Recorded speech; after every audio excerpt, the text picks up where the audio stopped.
कौन सी सर महंगाई विरोध? पता है ये क्या एक मुद्दा जो ये चल रहा है ना, मुझे तो समझ नहीं आता। ये एक मुद्दा ऐसा छेड़ दिया विपक्ष ने। सबसे पहले राफेल का मुद्दा चलता आ रहा था, फिर चौकीदार चोर है का ले आए, अब ये ले आए राम मंदिर का, राम मंदिर से उठे बेरोजगारी का ले आए, और उसके बाद साथ भ्रष्टाचार का ले आए। अरे ये बताओ, छोटी सी एक बात है, राम मंदिर बना किसके लिए? सनातनियों के लिए। हमें खुशी है हमारे इष्ट का मंदिर बना, लेकिन हम एक राम मंदिर के लिए अगर सोचे वोट दे देंगे तो 100 में से 70 दे देंगे, 60 दे देंगे, बाकी 40 भी तो कुछ सोचेंगे। अब मेरे जैसा युवा, मैं कहता हूं मेरे इष्ट का मंदिर बना, मैं खुश हूं, लेकिन ये 14 लेन के एक्सप्रेसवे बना, ये मैं कैसे भूल जाऊं? सपना था अच्छी सड़कों पे घूमना, सोचते थे विदेश जाएंगे तो अच्छी सड़कें देखेंगे, भारत में वो सपना पूरा हुआ। अच्छी ट्रेनों में बैठना सपना था, वंदे भारत जैसी ट्रेनें इधर दिखी। आतंकवाद मुक्त भारत देखना सपना था, वो यहाँ पर प्रसिद्ध हुआ। आजकल बीजेपी का एक नारा चल रहा है ना, सपने नहीं हकीकत को बुनते हैं, इसलिए लोग मोदी को चुनते। तो ये सच्चाई एक्सेप्ट करो। अगर कश्मीर का मुद्दा कहते हैं 370 लड़की आपने उधर मकान लेना है, मैं कहता हूं मैंने मकान नहीं लेना, लेकिन मेरा शौर्य, मेरी सेना को पत्थर मारने वाले पत्थरबाज वहां से गायब हो गए। मुझे बहुत अच्छी लगी 370 धारा हटी। मेरा तिरंगा जो जलाया जा रहा था, रौंदा जा रहा था, आज गर्व से लहराया जा रहा है फुहारे के नीचे ऊपर, तो मेरे लिए गर्व की बात है 370 हटी। मेरे देश के अंदर आए दिन आतंकवादी घटनाएं होती, कोई ऐसा राज्य, कोई ऐसी ट्रेन, कोई पिक्चर हॉल, कोई होटल ऐसा नहीं था जहां बम नहीं फटता होता। सब इसको भली बाती जानते हैं, लेकिन आज मुझे बता दे कोई भी युवा, कोई बुजुर्ग, कोई महिला कि कहीं पर बम विस्फोट हुआ हो। जो चीज मोदी सरकार रोक लगा सकती है, तो 50 से 55 साल एक सरकार ने राज किया भारत के ऊपर, क्या उनके पास इतना दायित्व नहीं था? इतने हम युद्ध जीते पाकिस्तान से, लेकिन हम उसको शांत नहीं करा पाए। 2014 से लेकर 24 में हमने पाकिस्तान से एक युद्ध भी नहीं किया, लेकिन वो आज आटे को मोहताज हो गया। आज उसकी देश छोड़ो विदेशों में भी कोई नहीं सुन रहा। पहले क्या होता था, बम फाड़ता था, सीधा यूएनओ में मुद्दा जाता था, अमेरिका हो, चीन हो, सब उसके सपोर्ट में होते थे, और कश्मीर के ऊपर आकर के बात अटक जाती थी। महबूबा मुफ्ती को उन्होंने समर्थन दिया, लोगों ने कहा ये तो पत्थरबाजों का साथ दे रही थी, इसको मोदी सरकार ने समर्थन दे दिया, दोगली है, उस पर कई आरोप लगाए, लेकिन उसका उदाहरण और उसका नतीजा क्या निकला? 6 महीने बाद जब उन्होंने समर्थन वापसी लिया, राष्ट्रपति शासन वहां पर लगा, पत्थरबाज गायब हो गए, तिरंगे का अपमान खत्म हो गया। जो कश्मीर के अंदर नारे लग रहे थे कश्मीर बनेगा पाकिस्तान, आज वो कश्मीरी आपको सीपी और इधर जगहों में घूमते हुए दिखते हैं और कहते हैं मैं भारत का हिस्सा बनना है। भारत का वो छोड़ो, पाकिस्तान की आवाम कह रही है मैं भारत में मिला दूं। नहीं, आपने कहा कि सपने नहीं हकीकत बुनते हैं, इसमें युवा कहाँ है? युवा वर्ग तो सबसे खपा है भैया। उत्तर प्रदेश में पेपर लीक हो जाता है, वैकेंसी कितने दिन बाद आती है, उसके बाद पेपर लीक हो जाता है।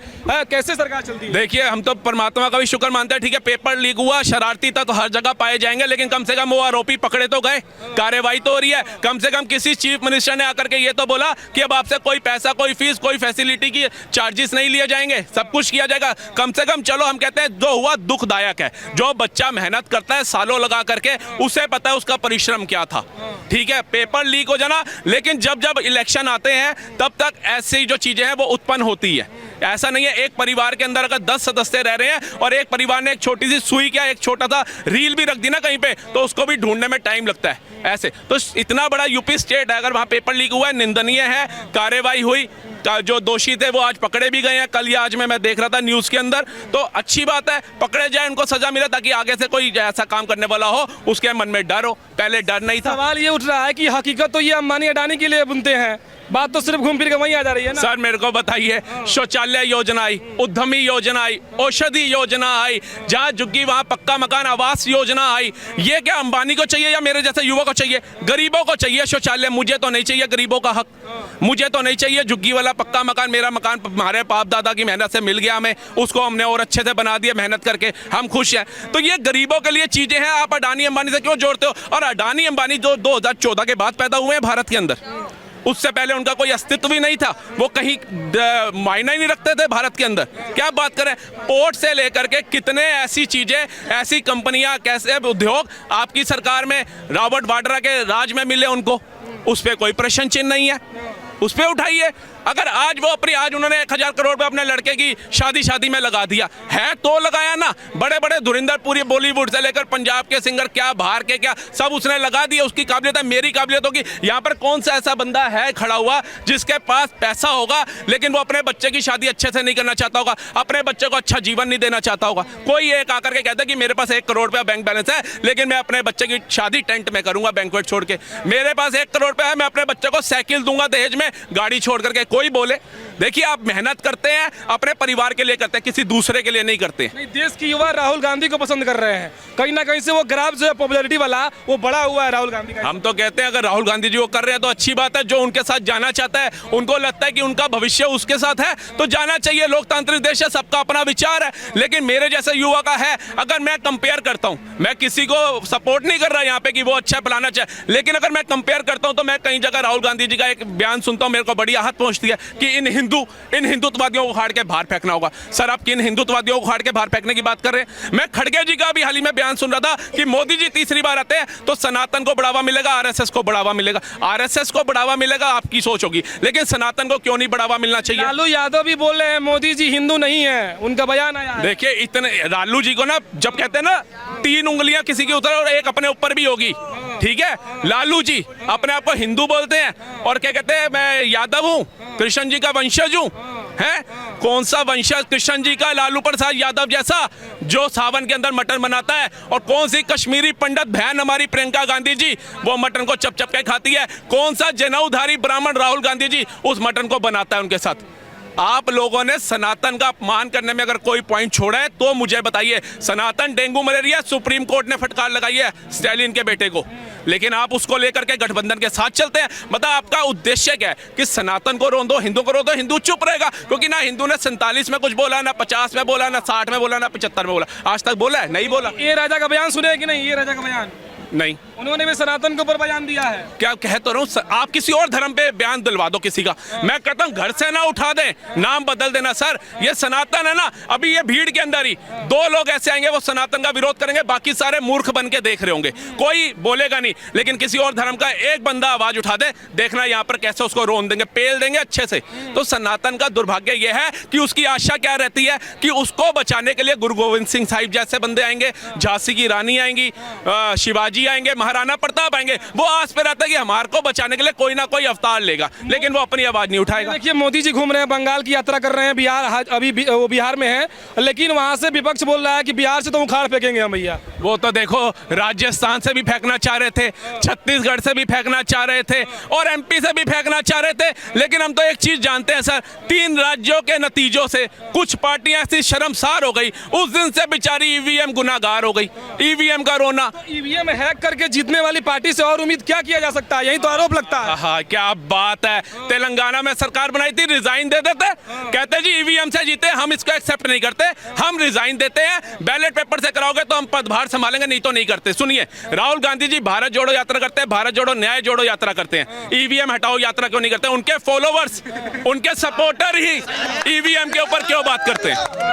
उनके फॉलोवर्स सपोर्टर्स ही क्यों ईवीएम हटाओ पे बात करते हैं? क्या राहुल गांधी जी को नहीं पता कि मैं चुनाव हार रहा हूं? मेरी इतनी मेहनत जो मैं दर दर भटक रहा हूं बसों के अंदर, गाड़ियों के अंदर, उसका दुरुपयोग हो रहा है। जो अखिलेश यादव हो, ममता बनर्जी हो, मायावती हो, केजरीवाल, इनको नहीं पता कि हमारा जो है ईवीएम हैक कर रहा है, हमें इसके लिए आंदोलन करना चाहिए? वो तो नहीं करते। विपक्ष को नेस्तनाबूद कर रही है मोदी सरकार और कुछ नहीं कर पा रही। अरे सर नेस्तनाबूद जो होता है पब्लिक, उन्होंने पब्लिक हैक कर रखी है। अगर जनता इस चीज को नहीं एक्सेप्ट करती तो ना करे, क्योंकि उनके फॉलोवर्स एक्सेप्ट नहीं करेंगे। उनको क्या दिखेगा? मोदी हिंदू मुस्लिम करता है। अरे मोदी हिंदू मुस्लिम करता है, भारत छोड़ो, कुवैत हो गया, अबू दुबई हो गया, कट्टर मुस्लिम कंट्री है। राम मंदिर कैसे बना दिया अबू दुबई ने? बोलना चाहिए भाई तू मेरे मुस्लिम भाइयों का दुश्मन है, मैं नहीं बनने दूंगा तेरा मंदिर। कुवैत कहता है मैं 8 सैनिक नहीं छोड़ता, तू तो हमारे मुस्लिम भाइयों का दुश्मन है। उन्हें भी पता है कि मोदी क्या कर रहा है, सबका साथ सबका विकास। अगर आप जमीनी स्तर पर सोचेंगे तो जमीनी स्तर पर मैं आपको बताऊं, 1947 में सर हमारा देश आजाद हुआ था, किसी ने स्पेशल स्टेटस नहीं मांगा था। जो मुस्लिम भाई हमारे यहाँ भी रहे थे, किसने कहा मदरसे दे दो, गुरुकुल बंद कर दो, किसने कहा वक्फ बोर्ड दे दो, किसने कहा मुस्लिम पर्सनल लॉ दे दो, किसने कहा शरिया दे दो, किसने कहा पहले संसाधनों पे पहला राइट मुसलमानों को दे दो। कितने हिंदुओं ने दंगा किया, कितने हिंदू सड़कों पे उतरे? आप बताइए। ये कहते हैं हिंदू मुस्लिम करते हैं। पहले हमारे आमिद अंसारी जी जो कहते हैं कर्नल थे, उनको सम्मान मोदी सरकार देती है, इनको नहीं पता था। ठीक है जी। मोहम्मद अहमद करके एक और हमारा शहीद हुआ, उसके पूरे परिवार को बुला करके सम्मान मोदी सरकार देती है।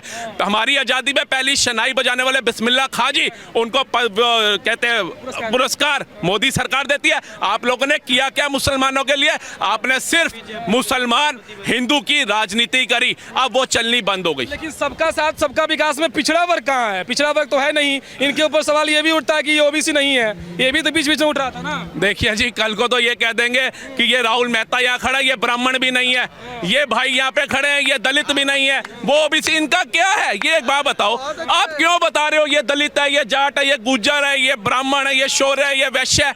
हमें नहीं पढ़ना इसमें, हम सब सनातनी है, हिंदू है, हमारा देश हमारे लिए पहले है, हमारा राष्ट्र हमारे लिए पहले है, धर्म जाति सब बाद में है। आप क्यों हमें बता रहे हो? और आपको इतनी ही चिंता है तो जिस झुग्गी में आपकी दादी वोट मांगने जा रही थी, उसी झुग्गी में आज आप वोट मांगने जा रहे हैं। क्यों उनको उनका राइट, उनके मकान नहीं दे दिए गए?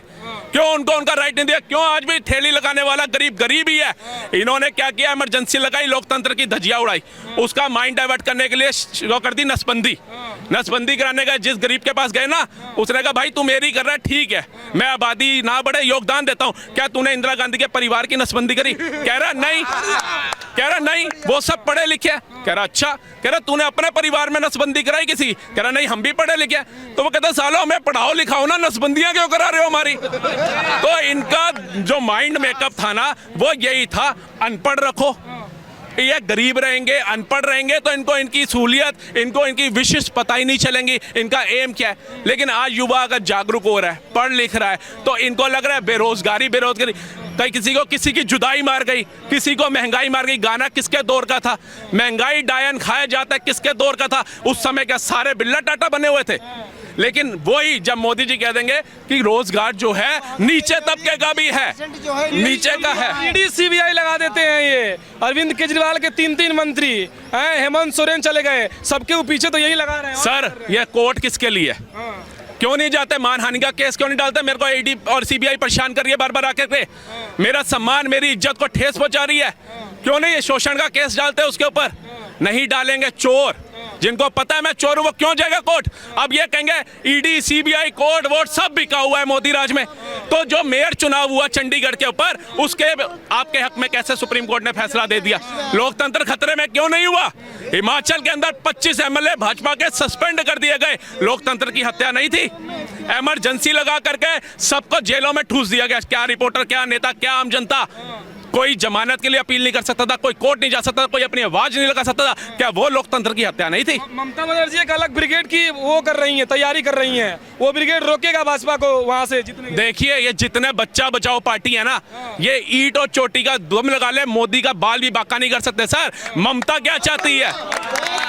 इनका उद्देश्य क्या है? ममता चाहती है मेरा भतीजा प्रधानमंत्री बने, सोनिया गांधी चाहती है मेरा बेटा प्रधानमंत्री बने, लालू प्रसाद यादव चाहता है मेरा बेटा प्रधानमंत्री बने, स्टालिन चाहता है मेरा बेटा प्रधानमंत्री बने, उद्धव ठाकरे जी चाहते हैं मेरा बेटा प्रधानमंत्री बने, मुलायम सिंह जी चाहते थे कि मेरा बेटा अखिलेश यादव प्रधानमंत्री बने। तो ये जो बेटा बचाओ परिवार बढ़ाओ वाले लोग हैं ना, जनता समझ चुकी है। दूसरी तरफ आ जाते हैं प्रधानमंत्री मोदी की तरफ, जो कहता है जमीन से जुड़ा कार्यकर्ता मुख्यमंत्री। परिवार ही नहीं है इनका। सवाल तो आजकल यही खड़ा सर, गर्व से कहता हूं मैं हूं मोदी जी का परिवार।